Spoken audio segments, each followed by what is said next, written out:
Leo, hi! Welcome to Mr. Queen PH. At ito ang inyong weekly reading for July 1 to 7, 2024. So, let's see what's coming to you. And if you're interested in private readings, meron tayong link sa description at sa pinned comment. Yan, pakicheck nyo na lang. Let's see, Leo, what's coming to you this week? July 1 to 7, 2024. Your overall energy is the Daughter of Cups. Oh, someone is inspired. You're feeling good. You are inspired to, take action. Gusto mong, kumbaga ganado ka na gawin yung pangarap mo, isa katuparan yung pangarap mo. Kaya ba sa inyo, in love kayo sa person ninyo? Oo. Someone here is, I think, starting to feel or to fall in love with someone. Your challenge. Oh my God, the Tower. Something unexpected. Ano to? In what area? Oh, sa iyong dating life. Okay. So something unexpected. Fifth house is about dating, connecting with romantic partners then. Maaring meron kayong pwedeng magkaroon ng challenge sa isang romantic connection, lalo na kung ito yung nagsisimula pa lang, no? Yung nasa dating stage pa lang kayo ng person mo. Some of you, pwede rin sa anak, kung meron na kayong anak, may challenge sa anak ninyo. Let's see your opportunity. The Wheel of Fortune. Okay, so as an opportunity, marami kang pwedeng gawing pagbabago, no, sa buhay mo, in terms of your career, your finances. Things are moving forward. Merong energy shift for you. I think kung ano man yung mga bagay na nade-delay or napo-postpone or parang feeling mo mabagal yung takbo pag-unlad, ngayong week na to, makikita mo na yung progress niya. Okay? Your blessing is the Six of Swords. You are moving on, moving forward, moving to calmer waters. Pwedeng meron ding travel opportunities for you this week, especially overseas or by boat, okay? By sea, by the sea, by sea. Oo. Sa dagat. What is Son of Pentacles? Some of you are inspired in your new job, your new career, your new business. Meron kayong bagong trabaho or negosyo na sinisimulan ngayon. I think you are very serious about this, no? So, ito yung tipong pinaplano mo na kung ano yung mangyayari sa'yo in 5 years. Kumbaga, you are seeing yourself in that company or in that business even as far as 10 years, no? Kumbaga, very committed ka sa trabahong yan. What is the Tower? Mother of Cups. Okay. So, if there is someone sa buhay mo, can be a water sign, Cancer, Scorpio, Pisces, or a mother figure na, let's say, meron na siyang problema sa health issues niya, no? May health issues. You really have to take care of this person kasi pwedeng merong unexpected na challenge sa kanyang kalusugan, no?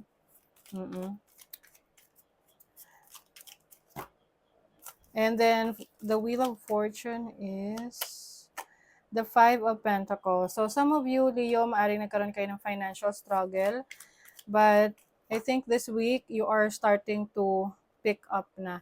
No, kumbaga makaka-recover ka na. Or this can be, kung hindi man ikaw to, someone that you love, someone na malapit sa'yo, nagkaroon ng financial struggle, and somehow tinulungan mo siya, and ngayon, unti-unti, nakakabangon na tong taong to. What is the Six of Swords? You have the Five of Cups. Oh, okay. Some of you are moving forward, moving on from a loss. Okay? So, yung iba sa inyo, maaring may losses dito. Can be financial loss, pwedeng relationship loss, Tignan natin, ano tong loss na ito? Fourth house or sa family. Or pwedeng property, no? Halimbawa, yung iba sa inyo may nilet go na property, bahay, lupa, or sa family member, hindi naman sa lahat magre-resonate, no? Pwedeng merong loss of a loved one in the past na ngayon unti-unti nakaka-recover ka na from that loss. Okay? So, let's see your money, career, finances. Money, career, finances. Leo. Collaborate. Ayan. Working with others. Slow and steady. Yes. I think ito yung kanina na sinabi ko sa inyo na yung overall energy is, kumbaga, nakikita mo na yung sarili mo a few years from now sa new beginnings na sinisimulan mo. Can be a new job, a new career, a new business. And also, along the way, maaring you will have some people na tutulong sa'yo na, patakbuhin tong business na to, or tutulong sa'yo para maabot mo yung mga goals mo sa trabaho mo, sa career mo. And there's also a celebration for you. Meron kang unexpected na, pwedeng unexpected income or pagtaas ng sweldo, pwede ring merong promotion na isa-celebrate, or maaring naging successful yung project mo sa work or sa business. You have the Two of Wands, the World, and the Six of Cups. Okay. So, yung iba sa inyo, pwedeng meron kayong mga isinantabi na opportunity before kasi sa tingin nyo hindi pa kayo ready. Pero ngayon, bumabalik itong opportunity na to sa'yo, and you are here to decide kung igagrab mo ulit itong opportunity na to. Pwede ito ipag-abroad or pag-apply ulit sa company na dati ay sinubukan mo mag-apply pero hindi ka nakapasok. Or negosyo na dati sinubukan mo pero hindi nagtagumpay. So ngayon, gusto mo ulit subukan. Okay? So sa relationship, may options. Nako, may deception. Someone is not being true to you. Meron ditong intense soul connection with someone. Okay? Kaya lang, alam nyo kasi pag sinabing twin flame, hindi naman yan super perfect relationship or tipong even sa soulmate connection, hindi pwedeng wala kayong magiging issue or pag-aawayan. Walang perfect na relationship, di ba? Maaring may mga bagay ka pa na kailangang matuklasan, malaman, kilalanin itong taong to that you are dealing with. Especially kung nasa early stages of relationship pa lang kayo. And lagi mo isipan na lagi kang may options. Hindi ka maubusan, kumbaga. Yung iba kasi, alam mo na, nagtsatsaga sila sa isang relationship na toxic kasi naisip nila wala nang ibang darating sa kanila. 'Di ba? So, they're just, kumbaga, hinahayaan nila na mapunta sila sa isang uncomfortable situation. No? So, iba sa inyo, maaring merong malalaman, matutuklasan about someone, about a person that is closely connected sa'yo, yung mga bagay na hindi niya sinasabi sa'yo. O, diba? The Lovers, o.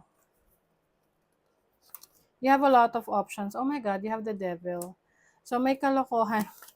Yung iba rito, you are dealing with someone na merong mga kalokohan on the side, pwedeng meron tong unhealthy habits, toxic habits na yung person na to. And eventually, you will realize na, oops, hindi pala ito yung taong gusto kong makasama. No? So, ngayon, maaring you are deciding whether you want to stay in this relationship or not dahil may mga options ka pa. Marami kang pagpipilian. Nasa sayo na lang yon kung ano yung pipiliin mo. Do not back down from opposition. Show strength and fortitude. Yes. This week, palaban ka. Hindi mo hahayaan na i-take advantage ka ng iba.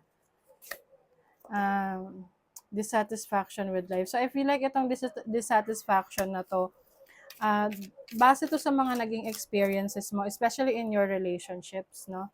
Mm-mm. Spiritual development, enlightenment, o 'di ba? Na-enlighten ka na, naliliwanagan ka na, nagiging aware ka na sa situation mo. Yung iba sa inyo nagkakaroon na ng spiritual awakening. Success assured with good plans and hard work. Yes, I feel like this is connecting to your career, your finances. So kung talagang you will put your work, no? Put your hard work. You will do that, no? Magiging successful ka. Reassess the situation. So, yung iba talaga may decision making, especially in your relationship. You have the right to change your mind. Pwede raw magbago yung decision mo. And you are shining. Don't dim your light. The world needs your unique talents and gifts. Shine brightly. So, you're going to shine brightly, Leo. I feel like this is about your career right now, yung trabaho mo, yung business mo, mas lalo kang nakikilala. Okay? So that is your reading, Leo. Thank you so much. Bye.